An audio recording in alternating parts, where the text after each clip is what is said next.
Hello, welcome to EDLE 6073. This video is going to cover some basics about the course expectations, course flow, that kind of thing. So to begin, we're going to take a look at the syllabus. And a lot of this is just boilerplate information about what course requirements, things that we're just required to have. So some of this I'm going to skip over. One of the things that you'll notice is I'm in a different office now. Not sure if you know this, but I've decided that I had enough of being dean, and I've gone back to full-time faculty status, and my office is now on the second floor of Bridwell. These are my office hours, but obviously that's not going to work for most people. As you know, you can text me or call me at either one of those numbers. It's fine with me. If you need to get a hold of me, this is the best way to email me. As you know, I don't look at D2L every day unless we have things going in or stuff that I need to look at. I don't look at it very often. Books, there's two books that you need, the Salkin book and the Plant book. If you can find the 6th edition of either one of them, that's probably okay. It may save you some money on it. I'm going through the process of updating these, the 7th edition, and they look pretty much the same to me. I think that the databases are the same for the 7th edition versus 6th. This book has a lot of data that we'll use in it. So it may be okay. I mean, I wouldn't discourage you from trying it just to see if you can get away with it, if that's what you need to do. And I'll go into some more detail about what these two books are for.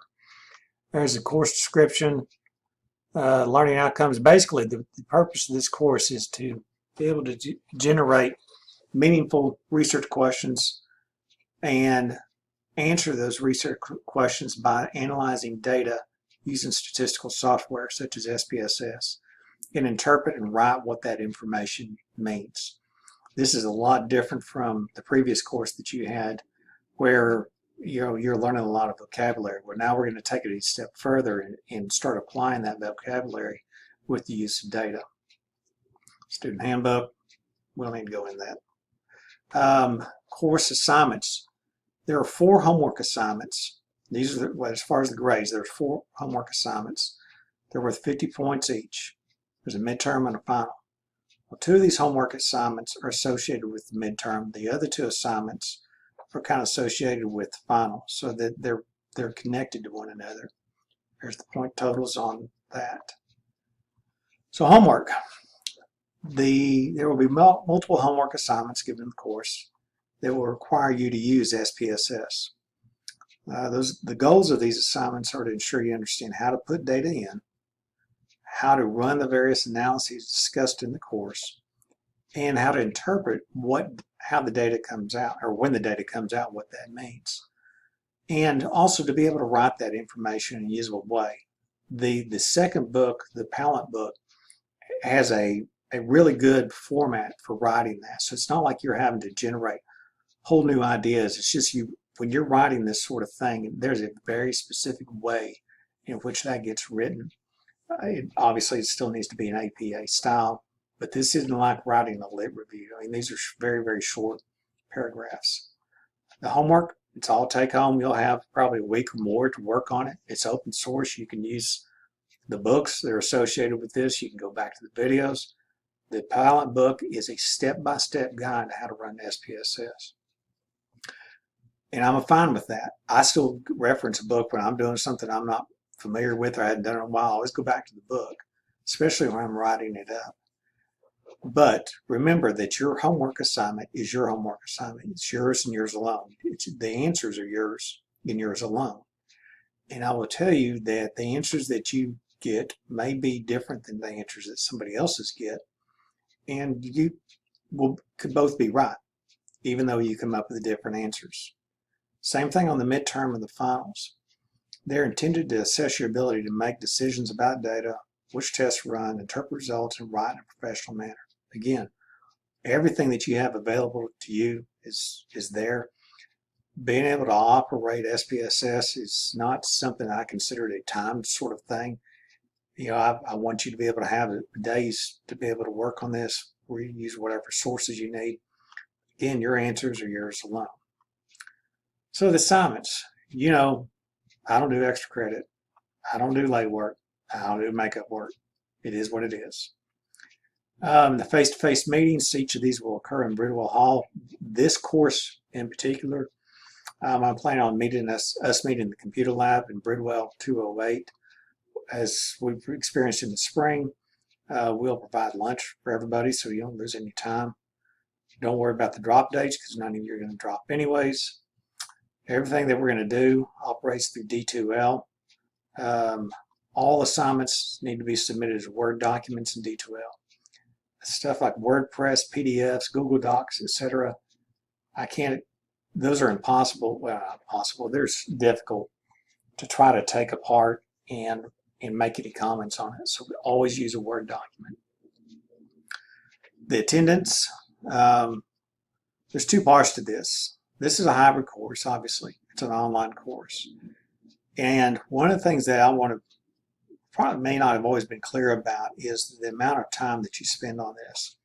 So in general, a online course, graduate course, you're expected to spend 2 to 3 hours per hour of course credit per week in preparation, so the reading. And obviously there's 1 hour per hour of course credit for course engagement. So there's time that you spend reading, getting ready for stuff.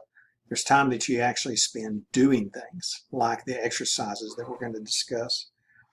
So that means for a 3-hour course, you can expect to spend 10 to 12 hours per week on this.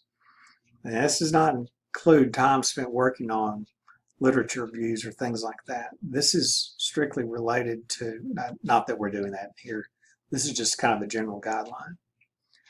The other thing, of course, again, about the Saturday classes is we have an attendance policy on that. This part, the Saturday thing, is really important to us. So we do have an attendance policy on that. Online computer requirements. Obviously, you need a computer to do this. You need something that's going to be able to run SPSS. At this point, hopefully you have heard from Amy Chase about SPSS and your access to GradPack 27 and 28. Either one will work. If that's not happened, I need to know that ASAP. You're not changing your schedule. You're not, so you don't need a refund. We're not doing any of that. The rest of this stuff is just policy things. So the requirements, is it set up to where we're going to work on a group of objectives, learning outcomes. There's assignments and reading associated with that. And then there's a homework assignment that comes with that. You'll notice there's weeks built into this. Well, I did that because I want you to have time to process this, work through the exercises, have time to work on the homework, because it does take some time to do that before you start on the next thing. So you'll notice that we really try to wrap this up September 12th, but then you have this other week to work on that.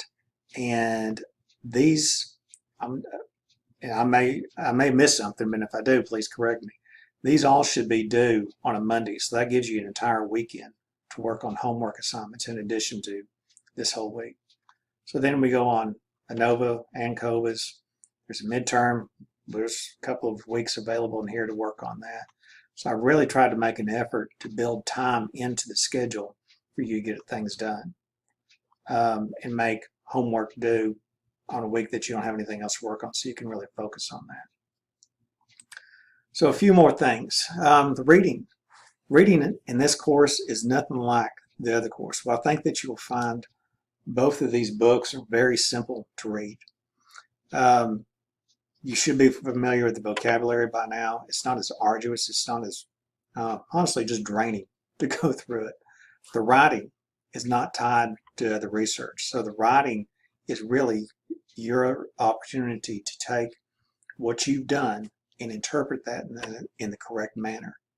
And there is a guide associated with the Palette book that shows you exactly how to do that. Very, very straightforward. So when people hear statistics, they think, oh, I'm going to have to be doing a lot of calculations. The computer does all this stuff for you. We're past the time that you had to do this by hand. I think I mentioned before when I did this, they taught us how to do all these calculations by hand. I never saw the value in that. I mean, I really understand it, but I think that you need to get more comfortable with learning how to operate the program in the correct way. So as far as the way the class flows, there's some things we'll do together. There are exercises that we'll do each week. Those exercises come from databases either in the Salkin book or the Palette book. And the purpose of that is to get you very comfortable with operating SPSS. You can make mistakes, you can try it again, you can watch the videos, you can talk to each other, and you can't mess this up. If nothing else, you just turn it off, open the database back up, start all over again. It's fine. Homework is a chance for you to try it on, for you to do it on your own, see if to what extent that you can do this and apply it to specific examples. Use everything at your disposal that your answers stand alone. Exams, same thing. It's assessment of your ability to combine all the stuff that you've learned through exercises, which then move into homework, and now you're taking it to another level. So in my mind, it's kind of like math. When you learn math, everybody's doing the same exercises at the same time, and then you go home and you start working on it on your own. When you take a test, you would do that on your own, and we're trying to build upon that. The reading is not as intense, still matters. Think about the two books in this context. The Salkin book is really about research designs and concepts in trying to understand what a particular statistical test does, what standard deviations mean, and it's an explanation of that. The Palette book is a user guide. It really will tell you exactly, step by step, how to do something. And then it will tell you what these data outputs mean, and then it will tell you how to write that.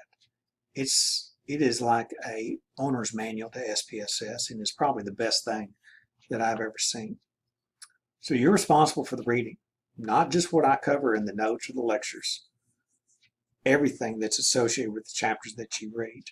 Some of the information you'll learn will be through the exercises based on the reading. In other words, I'm not going to lecture on something you read and then go over an exercise. Sometimes the exercise is in lieu of the lecture itself. So sometimes there's a lecture associated with what you read. Sometimes you're doing something in an exercise to learn whatever concept that you've read about. The databases. There is a tremendous amount of data that's associated with this. Those have already been placed. The Salkin databases is in a folder in D2L, and it says Salkin databases. And they'll say something like Chapter 2, Data Set 1, and it will say that in your homework, which data set to use. Palette has other data sets that are available, and you can download those from the companion website, and it says something about that in the beginning of the book. Otherwise, if you have when you have a homework assignment or an exam that has a different database that's not either one of those, it will be labeled with your last name, and that data set is unique to you. So for example, it would say CAPS homework number 1 database. That means that you use that one for that database. When the homework comes up again, I will go again make another video about that and explain. Make sure everybody knows which data they're supposed to be using. Again, yours does not necessarily look like anybody else's. You may not get the same answer, but that doesn't mean you didn't get the right answer. So that about covers things, and we'll get some other videos up ready to go.